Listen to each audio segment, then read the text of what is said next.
नमस्कार दोस्तों, कैसे हैं आप सब। आशा करता हूं आप सभी सुखी व स्वस्थ होंगे। दोस्तों, मैं हूं एडवोकेट राजेश कुमार। स्वागत करता हूं आप सभी का एक बार फिर से अपने YouTube चैनल सेकुलर न्यूज पर।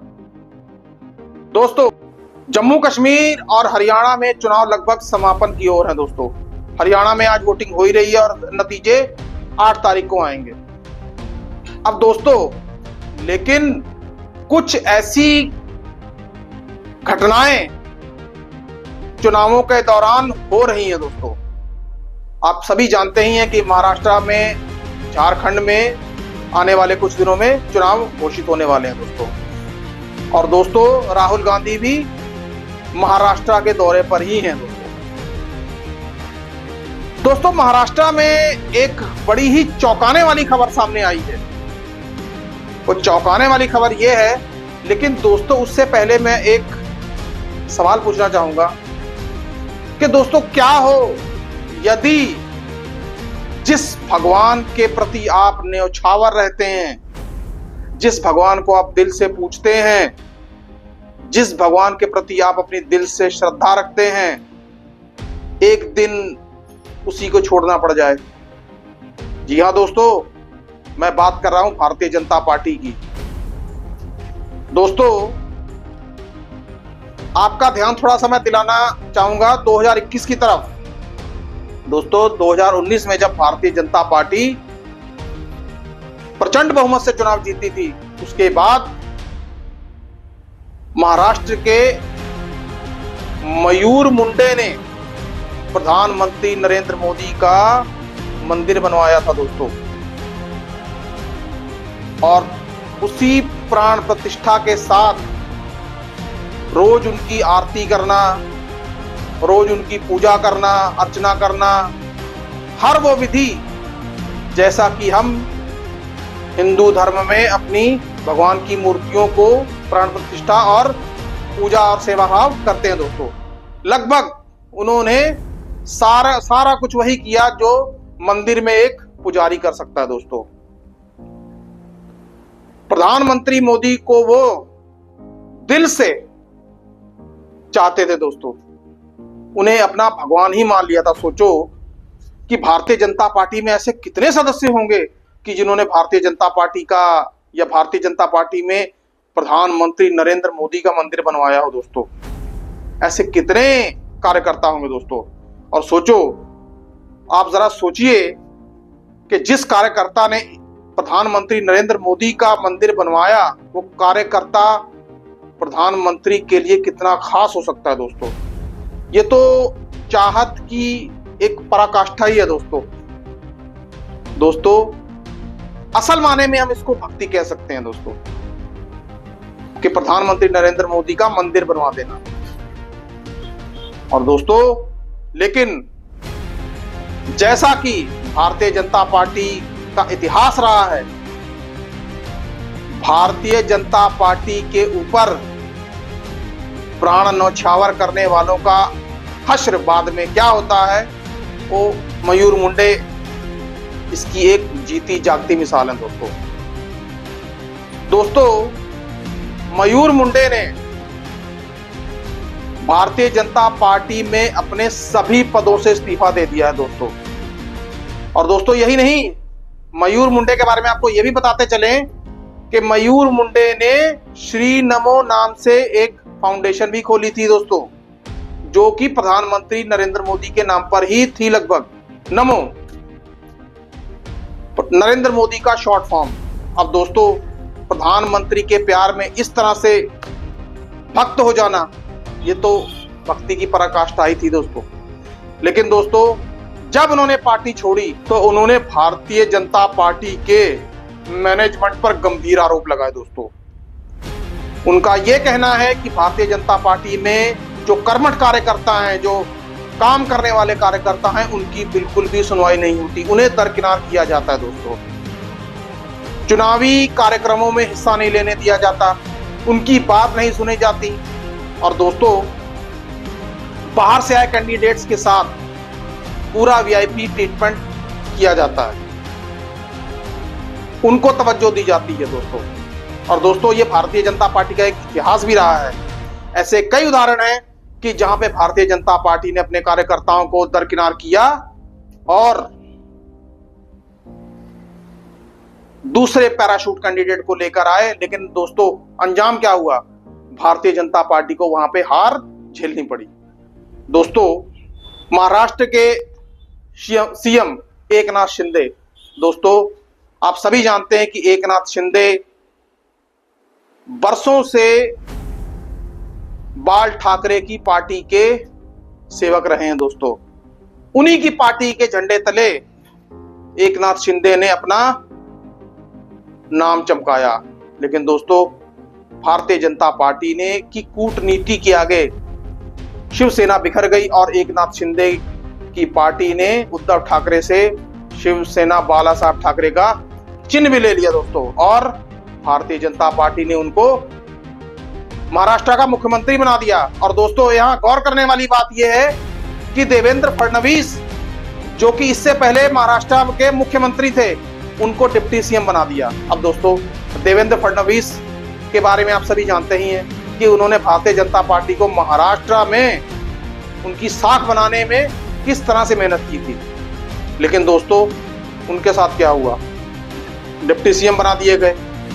दोस्तों, ऐसे कई नेता हैं जिन पर भारतीय जनता पार्टी पहले तो भ्रष्टाचार का आरोप लगाती रही, लेकिन वही नेता जब भारतीय जनता पार्टी में शामिल हो गए, उनको अच्छे अच्छे पद दे दिए गए।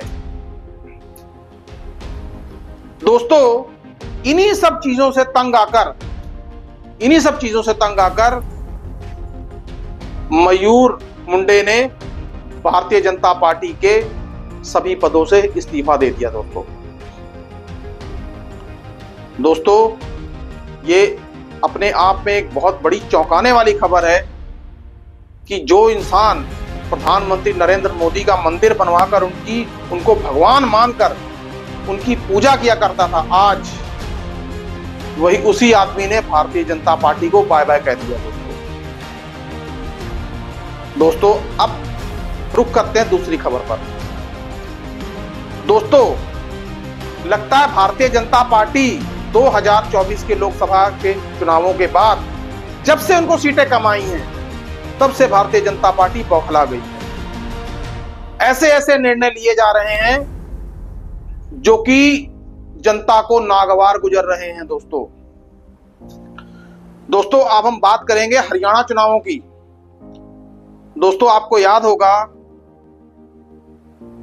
कि राम रहीम जो बलात्कार के केस में और हत्या के केस में उम्र कैद की सजा काट रहे हैं दोस्तों। और दोस्तों, उससे भी बड़ी हैरानी वाली बात यह है कि चुनाव आयोग ने उनको इस बार भी पैरोल दे दी है।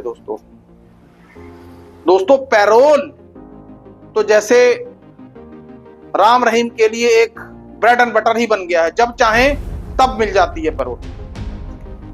दोस्तों, लगभग 7 बार चुनाव हो चुके हैं दोस्तों।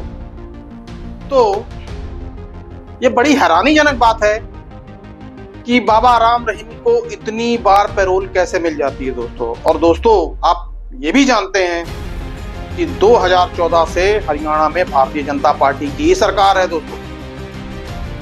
अब दोस्तों, एक बात बड़ी इसमें हैरानी वाली बात है कि जब कोलकाता में एक ट्रेनी डॉक्टर के साथ इतना जघन्य अपराध हुआ, तो भारतीय जनता पार्टी ने वहां पर ममता सरकार के खिलाफ मोर्चा खोल दिया।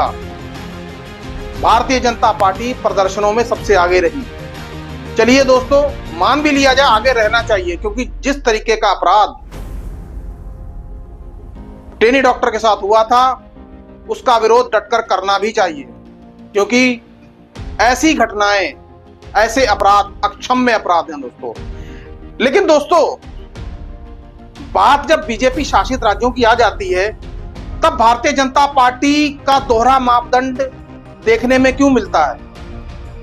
दोस्तों, आप सभी जानते हैं कि बाबा राम रहीम, गुरमीत राम रहीम जिनका नाम है, वो किन अपराधों की सजा काट रहे हैं दोस्तों। ये आरोप नहीं, उन्हें सजा हो चुकी है दोस्तों। लेकिन दोस्तों, भारतीय जनता पार्टी ने उनके द्वारा प्रचार को एक्सेप्ट कैसे कर लिया दोस्तों। इस बार जब पैरोल दी गई थी तो चुनाव आयोग के कड़े निर्देश थे कि बाबा राम रहीम ना तो हरियाणा आएंगे, किसी प्रकार का चुनाव प्रचार नहीं करेंगे। लेकिन दोस्तों, बाबा राम रहीम का ये बयान एक न्यूज़पेपर में आया है दोस्तों। अब ये बड़ी हैरानी वाली बात है कि वो न्यूज़ रिपोर्टर बाबा राम रहीम के पास कैसे पहुंच गया और बाबा राम रहीम का बयान, बाबा राम रहीम का इंटरव्यू कैसे छप गया। तो इसमें उन्होंने साफ साफ अपने समर्थकों से कहा है कि भारतीय जनता पार्टी को ही वोट दें दोस्तों। अब इससे क्या मैसेज जाएगा? चाहे बलात्कार मध्य प्रदेश में हुआ हो, वहां पे भी भारतीय जनता पार्टी की सरकार है, वहां पे भी भारतीय जनता पार्टी कुछ नहीं बोलती। लेकिन जब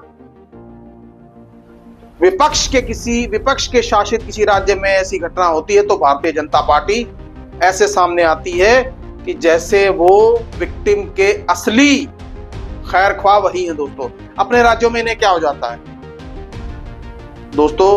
अब एक इंटरेस्टिंग फैक्ट और भी सुनिए दोस्तों। जब से बाबा राम रहीम को सजा हुई है और जब बाबा राम रहीम ने अपने समर्थकों से भारतीय जनता पार्टी के पक्ष में वोट देने के लिए कहा है, वहां से भारतीय जनता पार्टी हारी ही है।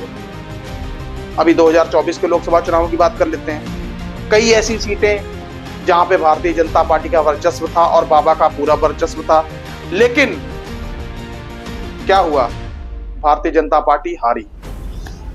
दोस्तों, क्या भारतीय जनता पार्टी को इस तरह के चुनाव प्रचार से परहेज नहीं करना चाहिए?